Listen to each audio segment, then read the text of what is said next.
예수는 믿는데 능력이 없어서라는 제목으로 하나님 말씀 증거하도록 하겠습니다. 3차 전도 여행의 키워드는 양육입니다. 우리가 전도를 하면 탄생을 하죠. 그러면 이제 자라게 해야 될 거 아닙니까? 애도 태어나면 태어나는 끝이 아니잖아요. 양육해야 될 거 아닙니까? 신앙도 마찬가지라는 것입니다.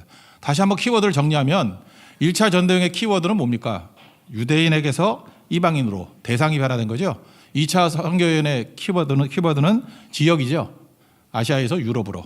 그래서 1차는 이방인, 2차는 유럽, 3차는 무엇입니까? 다시 돌아보고 양육하는 거.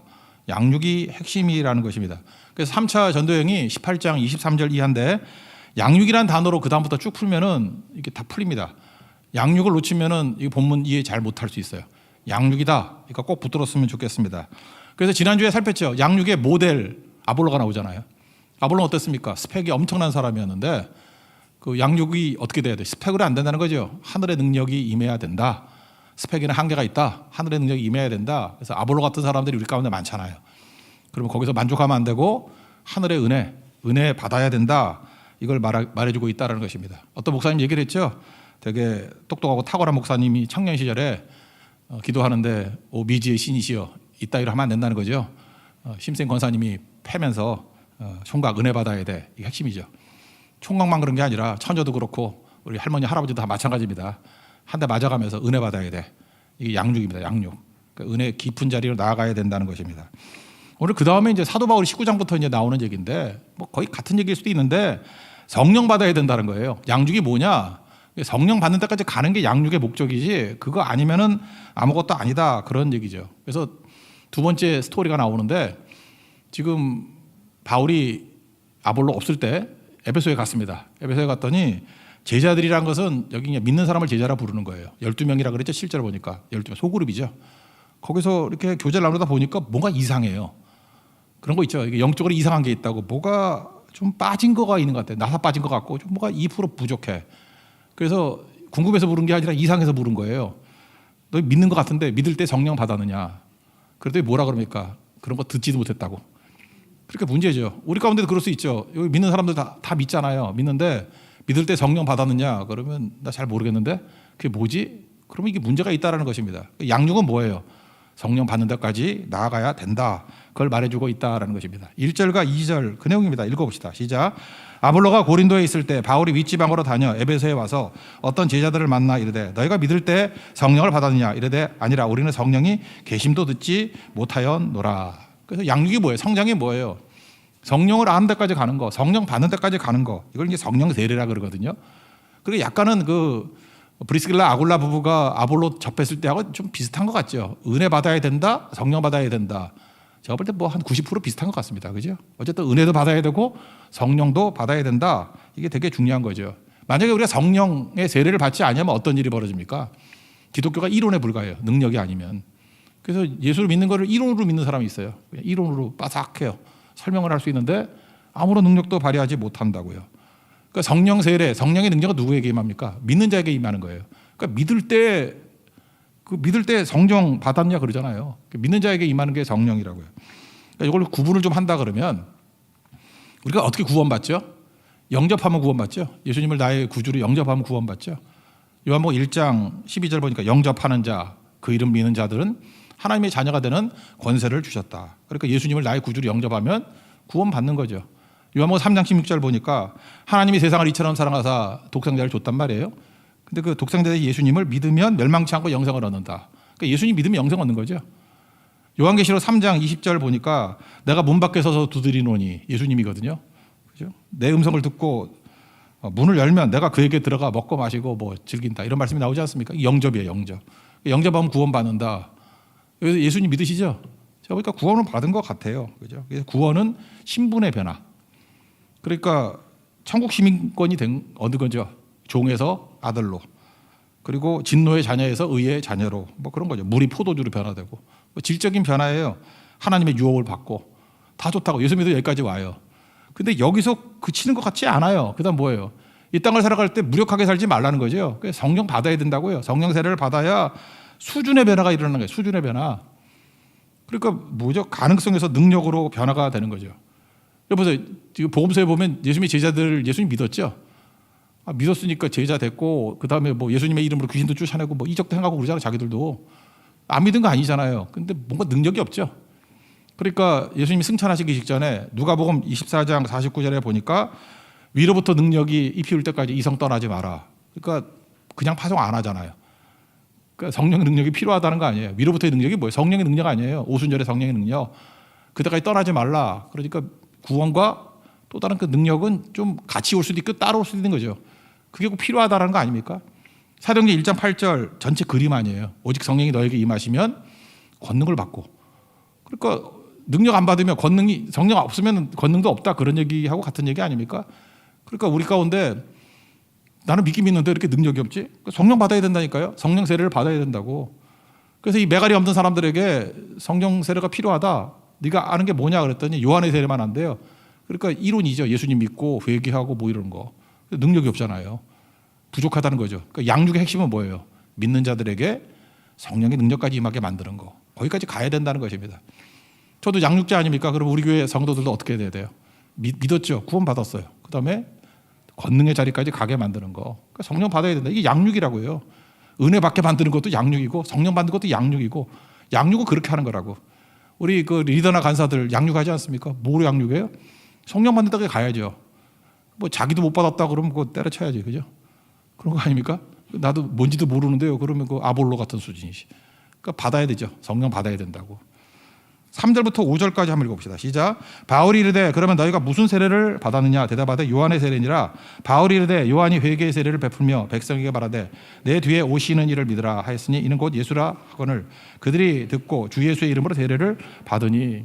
세례 요한이 복음서에 그런 얘기를 했잖아요. 나는 너희들에게 물로 세례를 주지만 내 뒤에 오시는 분은 성령으로 세례를 준다고. 바로 이 얘기예요. 예수 이름으로 받는 세례가 물 세례 플러스 성령 세례라고. 능력의 세례, 그죠? 불 세례 이런 거 받아야 된다, 이런 거죠. 그럼 뒤집어 놓고 얘기하면 여러분 가운데도 이 성령 세례를 받지 못하고 성령의 능력을 받지 못하면 어떤 일이 벌어지느냐? 예수는 믿죠. 믿는데 뭐가 터지지가 않아. 그래서 꼭 보면 신뢰가 되니까 말은 안 하지만 불발탄이야. 예수를 믿는데 불발탄, 오발탄 이래요. 뭐 이렇게 능력이 많은데 딴 데서 터져. 늘 피곤해요. 늘 피곤해. 그래서 예수를 믿으니까 기도하죠. 그러니까 철학기도도 나오고 하는데 자기 기도 소리에 졸아. 자기 기도 소리를 이렇게 하다 보면 예수님 주여 딱 자장가 같이 들려. 제일 웃긴 게 뭐냐? 자기 기도 소리에 조는 사람이야.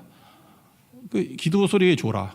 그리고 찬송을 못 불러요. 찬송을 다 믿는 사람들이에요. 오랫동안 믿어. 3대 믿고 4대 믿었어요. 근데 성령을 못 받으니까 찬송 5절을 못 부른다니까. 그래서 어떤 놈이 5절 만들었어. 그래서 막 신경질내잖아. 그리고 목사님들도 그런 교인들은요, 이게 찬송가 중에 3절 된 것만 골라서 불러. 그리고 뭐 이천지가 뭐 이런 거 1절 뭐 이런 거 부르고, 뭐 2절 된 거, 그죠? 눈을 들어 하늘 보니 뭐 이런 거 2절 되는 거 맨날 보면 그런 것만 불러. 제가 고등학교 때 우리 채플 드릴 때 맨날 그런 거 불렀어. 2절짜리, 1절짜리. 그리고 그런 경험 해보셨습니까? 딴 교회에서 뭐 좀 선교하셨던 분들 맨날 1절과 4절 부릅시다 이러는 교회. 성령 능력 없는 교회예요, 그런 거. 그죠? 4절을 시간이 없어 그런 게 아니에요. 4절을 부를 힘이 없어요. 찬송도 못 불러. 그러니까 믿긴 믿는다니까. 믿는데 뭐라 그래야 돼? 겨우겨우 믿어요. 겨우겨우. 그리고 이런 거 있잖아요. 그 대화를 나눠보면은 관심이 성교에 없어요. 성교는 뭐예요? 영혼 살리는 거 아니에요. 영혼에 대한 관심이 전혀 없습니다. 그냥 뭐 사회 구조에 대한 관심이 많고 뭐 정치 관심 되게 많아. 뭐였다 그러면 정치 얘기하고 뭐 아파트값, 뭐 경제 얘기, 뭐 금리 얘기, 학군 얘기, 뭐 맨날 그런 거예요, 그죠? 그런 거. 뭐 어떻게 하면 건강한가 하면서, 그죠? 뭐 뒤로 걷기, 박수로 뭐 몇 번 치기, 맨날 이런 걸 하고 교회에서. 진짜 그런다니까. 웃을 일이 아니에요, 진짜. 교회에서 건강 세미나 더 많이 해요. 그래서 오래 살겠다고. 영혼에 관심이 하나도 없다라는 것입니다. 그리고 또 뭐라 그런지 알아요? 뭐 대놓고 얘기하는 사람도 있어. 나는 교회 커지는 거 원하지 않는데 이 사이즈가 딱 좋대. 안주형 그런 거죠. 편안하다. 그러니까 성령의 능력이 없는 거예요. 눈물도 없어요. 눈물이 없어요. 그냥 눈물이 왜 마르고. 그러니까 늘 불안하죠. 믿긴 믿는데 늘 불안하고 두려움이 있다는 것입니다. 한마디로 얘기해서 겨우겨우 신앙생활이에요. 내가 주인이에요. 이성적이고 상식적이고 그 루틴을 벗어나지 않아요. 그냥 루틴대로 그대로. 그러니까 반복이지. 뭐 간신히 구원은 받겠죠. 근데 그 뭔가 받아야 돼요. 이거 양육 여기까지 가면 더 가야 돼요. 성령 받아야 된다고. 존 웨슬리가 그랬잖아요. 이 사람들 예수 잘 믿었어요. 그러니까 뭐 목사까지 되잖아. 근데 배 타고 뭐 대서양 건널 때 풍랑이 이러던데 자기는 불안해서 죽을 지경이라 그러잖아요. 근데 옆에 보니까 찬송하면서 느긋한 사람들이 있어요. 모라비안 성도들. 뭔가 다르다. 충격받았죠. 그래서 모라비안 성도들 때문에 변화받아가지고 이 사람 성령 받은 사람이에요. 그 이유가 바뀌었어요. 이 모라비안 성도 만난 이전과 이유가 달라졌어요. 존 웨슬리. 그게 양육이죠. 하나님 그렇게 양육시킬 수 있다. 풍랑 가운데 양육시킬 수 있다니까요. 저거 보라고. 어떤 목사님 계세요. 되게 그런 사람 있잖아요. 이렇게 착실하신 분, 성실하신 분, 열심히고 상실, 착실, 잔잔한 목회하시는 분이에요. 근데 이분은 뭐 내가 볼 때 그래요. 하여튼 성령 받지는 못한 것 같아요. 근데 이게 연합회 같은 데 가가지고 어떤 목사님 설교를 들었대. 이분 얘기해요. 어떤 설교 목사님 들었대. 표현이 그래요. 자기에게 없는 것이 있더래. 뭐 자기에게 없는 것이 있더래. 내가 속으로 그랬지. 그게 불이지 뭐냐. 예, 그게 영적 권세지. 그 영권이라 그래요. 영권, 스피리추얼 파워.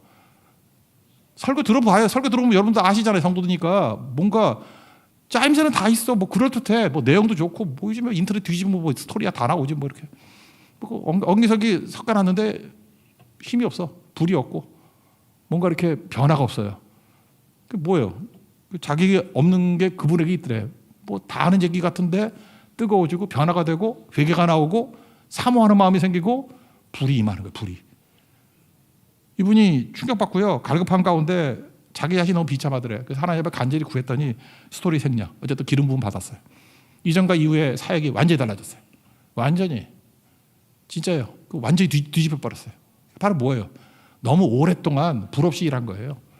성령의 기름 부음 없이 일했다라는 것입니다. 그러니까 다 맞는 얘기 하는데 터지는 게 없어요. 여기저기 터져야죠. 꿰지고 변화되고 죽게 나와야죠. 왜? 불이 없기 때문에 그런 일이 벌어진다는 것입니다. 어떤 원로 목사님 말씀인데 목사님들끼리 막 하는 또 농담들이 있잖아요. 농담인지 뭔지 그러냐. 목사에게 하는 최고 욕이 뭐냐 그러더라고요. 그냥 궁금하잖아. 목사가 무슨 욕을 하나 그랬더니 목사끼리도 할 수 있는 욕이 있대. 그 원로 목사님 얘기가. 연세가 드시니까 뭐 별의별 소리 다 해. 너무 욕하고 싶으면 그렇게 욕하래. 너 성령 없이 설교해라 그러래. 한마디 더, 너 성령 없이 목회해라 그러래. 그게 최고 저주래. 생각하니까 아찔하죠. 성령 없이 설교하면 어떤 일이 벌어지는지 알아요? 설교할 때 이렇게 빌빌대고 올라오는 사람들 있죠. 그게 성령 없어서 그래요. 성령 없이 설교하면 죽을 맛이에요. 죽을 맛. 비참하고 강단이 두려워요. 할 말도 없고 부들부들 떨고 이렇게 원고 붙들고 읽다가 끝나요. 그 왜 그런지 알아요? 성령 없으면 그렇다고. 그러니까 성령 없이 설교하라. 성령 없이 목회하라. 죽으란 얘기지. 뒤집어서. 성도에게 할 수 있는 최고의 욕이 뭔지 알아요? 성령 없이 신앙생활해라. 이미 그런 사람 많을 거야. 그죠? 성령 없이 신앙생활해라. 그러면 정말 힘들 거라고. 예배도 고역이고 그죠? 예배도 참 힘들 거고 왜 이렇게 예배가 길어? 그럴 수 있고 기도도 그죠? 오늘 또 기도 좀 웬일이지 오래 하네? 이렇게 오래 기도하면은 아이고 언제 끝나나 그러고 딴 생각하고 휴대폰 뒤지고 있고 다 힘들겠죠. 그죠? 말씀 듣기도 힘들고 찬양도 힘들고 우리가 또 반복 되게 많이 하잖아. 오늘 안 했지만 그죠? 뭐 계속 반복하고 하면은 이거 언제 끝나나? 그죠? 이게 맨날 리핏 도돌이표 무한 반복. 맨날 손은 왜 드나? 그래서 안 들었어요 오늘. 네, 손은 왜 드나? 이따 들 거야. 손은 왜 드나 하고. 그러니까 신앙생활이 고역이라는 것이야 고역. 그러니까 성령 받아야 된다는 거예요. 누구나 다 사역자나 성도나 성령 받으면요 신앙생활이 쉬워지고요 강력해지고 재밌어집니다. 행복해집니다. 그러니까 신앙이 재미가 없는 거지. 재미를 딴 데 찾아요. 참 불쌍한 거예요. 신앙생활이 제일 재밌거든요. 근데 이게 제일 재미지 않으면 일단은 여러분들 문제가 있는 거예요. 문제라기보다도 불행한 거예요. 여기는 억지로 그냥 구원받기 위해서 간신히 예배드리고 재미는 딴 데 가서 보고 그리고 신앙생활이 행복하거든요. 여기서 행복을 못 느끼면 도대체 어디 가서 행복을 느낄지 모르겠어. 신앙생활이 행복인데 예배가 행복인데 재미 행복 이게 다 있거든요. 성령 못 받았기 때문에 그래요. 성령 받으면 이런 일이 벌어진다는 것입니다. 그럼 이제 문제는 저 같은 사역자 양육하는 사람에게 문제는 뭐냐? 그 성령을 어떻게 하면 받을 수 있느냐 이게 중요한 거 아니에요. 아무리 연구해도 모르겠어요. 성경이 없어요 그게. 성령 어떻게 받아야 되는지 없어요. 밴딩 머신 같이 뭐 버튼 누르면 자동 판매 같이 누르면 나오는 게 아니잖아요. 성령이 인격이시니까. 그러니까 그냥 지금같이 이렇게 예배 드리고 사모하는 길밖에 없는 것 같아. 그래서 구하는 게 뭐냐 하면 이런 거예요. 크게 보면 오순절에 열흘 동안 기도했죠. 근데 이때는 성령을 구한 것도 아니야. 그냥 모여서 기도만 했는데 성령께서 알아서 오셔서 임재하신 거죠. 그런 거죠. 뭐 불의 같이 갈라지는 것이 뭐 하늘로부터 강한 바람 같은 것이 임했다고. 그러니까 그냥 예배 드리다가 기도하다가 임할 때가 있어요. 그리고 또 하나 누가복음 11장 같은 데 보면은 구하라 그랬어요. 구하라. 구하라 그러면 주실 것이, 찾으라 뭐 찾을 것이, 문을 두드려 열릴 것이다. 그리고 쭉 나오면 뭐라고 설명합니까? 누가복음 11장 13절 보니까 너희가 악할지라도 좋은 것을 자식에게 줄 알거든. 하물며 너희 하늘에 계신 아버지께서 구하는 자에게, 마태복음에는 그저 좋은 것이지만 여기 뭐라 돼요? 성령을 주시지 않겠느냐 그랬다고. 그러니까 여러분 기도할 때마다 성령 주십시오. 성령 충만함을 주십시오. 성령의 세를 주십시오. 기도하면 주시는 것 같아요. 근데 기도한다고 100% 주는 건 같지는 않고 구하래요. 아버지께 구하면 주신대요. 그죠? 이건 인격이기 때문에 구한다고 다 주는 건 아닌 것 같아. 저도 수없이 구해봤는데 다 주시는 것 같지는 않아요. 근데 어느 순간 임해요, 다.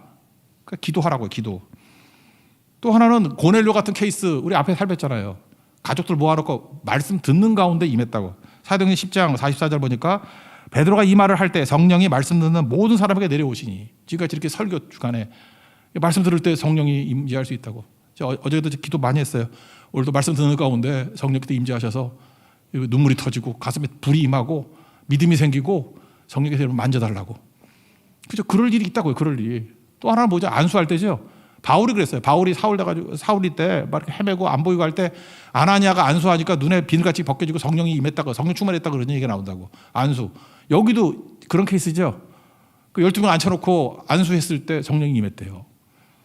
읽어볼까요? 6절 7절입니다. 시작. 바울이 그들에게 안수하며 성령이 그들에게 임하심으로 방언도 하고 예언도 하니 모두 12사람쯤 되니라. 성령이 임했다는 증거가 뭐냐면 방언과 예언이에요. 여러분 방언이 뭐예요? 이렇게 방언 기도일 수도 있고, 뭐 방언을 이렇게 하면 돼요. 뭐 언어가 바뀌었다 그러는 거 아니에요? 언어가 바뀌었다. 방언 기도일 수도 있어요. 그리고 방언 외국어일 수도 있고 다 좋은데 하여튼간에 성령이 지배하면 성령의 언어로 바뀐다는 거 아니에요? 어떻게 바뀌죠? 그 성령 받지 않으면 맨날 과거 얘기만 해. 뭐 옛날에 뭐 왕년에 이러는데 성령 받으면 지금 얘기하잖아요. 지금. 성령 받은 사람 치고 지금 얘기 안 하는 사람이 없어. 지금 불얘기, 지금 사역, 지금 해야 될 일, 지금이죠. 지금 내 팔의 일들. 이게 성령 받은 사람은 지금에 관심이 있어요. 지금 성령이 역사하잖아요.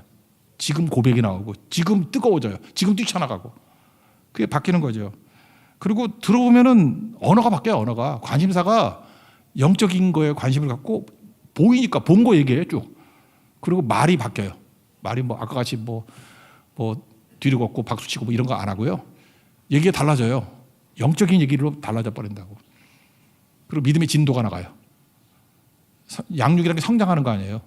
맨날 멈춰 있는 것 같이 보이는데 본인도 알고 다른 사람도 알아요. 저 사람이 지금 믿음이 잘하고 있네. 쭉쭉 성장을 해요. 저 사람이 능력이 생기고 있네. 스피리추얼 파워가 생겼네. 이게 성령이에요. 그러니까 교회 성령은 축복이죠. 선물이죠. 성령 받아야만 성장이 있고 강력해질 수 있고 뭔가 이렇게 변화가 된다라는 것입니다. 오늘 이 말씀이 뭐냐 하면 이거예요. 우리 교회에 주님께서 원하시는 내용이거든요. 성령 받으라는 것입니다. 여러분 예배드리고 기도하고 구하십시오. 그리고 성령을 사모하십시오. 반드시 성령 주신다는 거예요. 무시하지 말고. 거기까지 가는 게 양육이라는 거예요. 모든 성도들이 성령 충만하고 성령 세례 받는 은혜의 축복이 있기를 기원합니다. 그다음 또 한 가지 더 내용이 뭐냐면 사도 바울이 한 군데 오래 안 있잖아요. 근데 에베소에는 이 몇 달 동안 있고 한 2년 6개월 있었던 것 같아요. 2년 동안 에베소에 머물렀어요. 머물러가지고 거기 앞에 두란노 서원이라는 데가 있었거든요. 일종의 신학교예요. 신학교에서 매일같이 말씀을 증거했다는 것입니다. 그래서 또 하나가 뭐냐 하면 성령이고 또 하나는 날마다 말씀이에요. 제가 일부러 날마다라는 얘기를 해요. 날마다 말씀 받아 양육이 되는 거예요. 이게 제일 비슷한 게 뭐죠? 지금 우리 한국 교회 상황을 놓고 본다 그러면 새벽 기도죠. 날마다 말씀을 들어야 성장을 한다. 날마다 말씀을 들어야. 여러분 일주일에 한 번 예배 드리고 일주일에 한 번 말씀 듣고 절대 주의 제자 될 수 없습니다. 지금 여기서 짧은 시간에 엄청난 능력이 나타났던 이유가 뭐냐면 두란노 서울에서 날마다 강론했고 날마다 말씀 들었을 때 변화가 나타났다는 거예요. 여러분 날마다 말씀 듣는 그런 일들이 나타나야 된다라는 것입니다. 여기 보니까 사도 바울이 처음부터 그랬던 거 아니에요. 석 달 동안에 회당에 들어가서 말씀 증거했습니다. 회당에 들어가서 말씀 증거했던 이유가 뭘까요? 그 동족에 대한 사랑하는 마음이 있기 때문에. 그래서 로마서 9장 1절부터 3절까지 보면은 내게 큰 근심이 있고 그 다음에 그치지 않는 고통이 있다. 그게 뭐냐면 동족에 대한 마음. 동족들, 유대인들 구원받기를 원한다. 근데 3개월 동안 했더니 뭐 말 안 듣고 삐딱하게 나간다고. 그래서 그 회당을 떠나요. 이제 비로소. 회당을 떠나서 두란노 서원이라는 곳에서 날마다 강론하게 될 때 거기서 듣고 사람들이 변화가 된다. 그래서 양육은 뭐로 받아야 되느냐? 1차적으로 성령, 두 번째는 날마다 말씀 듣는 걸 통해서 양육받아야 돼요. 그럼 여러분 변화가 됩니다. 이거 교차적이에요. 말씀이 폭탄이라 그러면 오발탄, 불발탄 되잖아요. 성령이 임하면 터져요. 불이에요, 불. 불이 먼저 임할 수도 있어요. 불이 임한 곳에 막 폭탄 집어넣으면 막 터지죠. 이건 순서에 관계없어요. 내가 볼 때 뭐 다 그게 그거 같아. 하나님 말씀이 강력하게 임했을 때 불이 임하면 막 터지듯이 또 불이 임했을 때 말씀이 계속 공급이 되면 계속 터져요. 그래서 불과 폭탄이에요. 말씀과 성령은 같이 가는 거예요. 이게 양육입니다. 양육. 여러분 양육의 끝은 뭐예요? 그리스도의 장성한 분량까지 자라나는 거죠. 그 내용 읽어봅시다. 8절부터 10절까지 내용입니다. 시작. 바울이 회당에 들어가 석 달 동안 담대히 하나님 나라에 관하여 강론하며 권면하되 어떤 사람들은 마음이 굳어 순종하지 않고 무리 앞에서 이 도를 비방하거늘 바울이 그들을 떠나죠. 제자들을 따로 세우고 두란노 서원에서 날마다 강론하니라. 2해 동안 이같이 하니 아시아에 사는 자는 유대인이나 헬라인이나 다 주의 말씀을 듣더라. 이게 날마다 강론. 한 번 갖고 안 된다니까. 일주일에 한 번 갖고 날마다 말씀 들어야 양육이 된다니까요. 성장이 된다니까요. 이게 중요한 거죠. 지금도 보세요. 뭐 이렇게 그냥 일주일에 한 번씩 듣는 사람들 성장이 잘 있나요?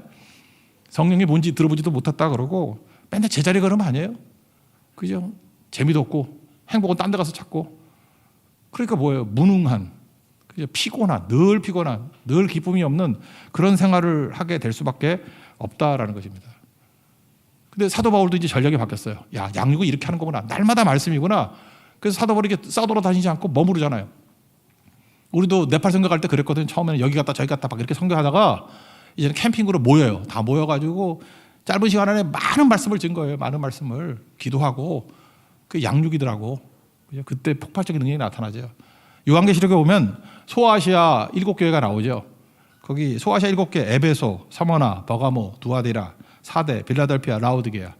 이 중에서 우리 사도 바울의 여정 가운데 가본 교회는 한 군데밖에 없죠. 에베소 갔다는 얘기 있지만 서머나, 버가모, 두아디라, 사대, 빌라델피아, 라오디게아 간 적도 없잖아요. 근데 여기 어떻게 교회가 세워지게 됐죠? 어떻게 교회가 세워지게 됐죠? 한 가지지. 두란노 서울에서 말씀 들었던 사람들이 파송받으니까. 그러니까 교회는 이런 형식으로 이루어져야 된다는 것입니다.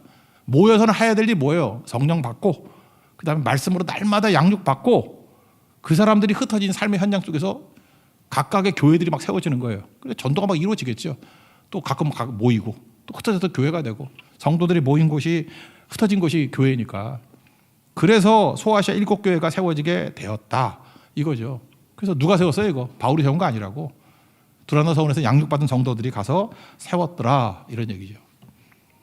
여러분 3차 전도의 키워드가 양육입니다. 우리에게 주시는 귀중한 메시지도 양육이라는 거 그거 붙들고 성령과 날마다 말씀 붙들고 그리스도의 장성한 분량까지 자라나는 강력한 교회 되는 주의 종 되기를 축원합니다.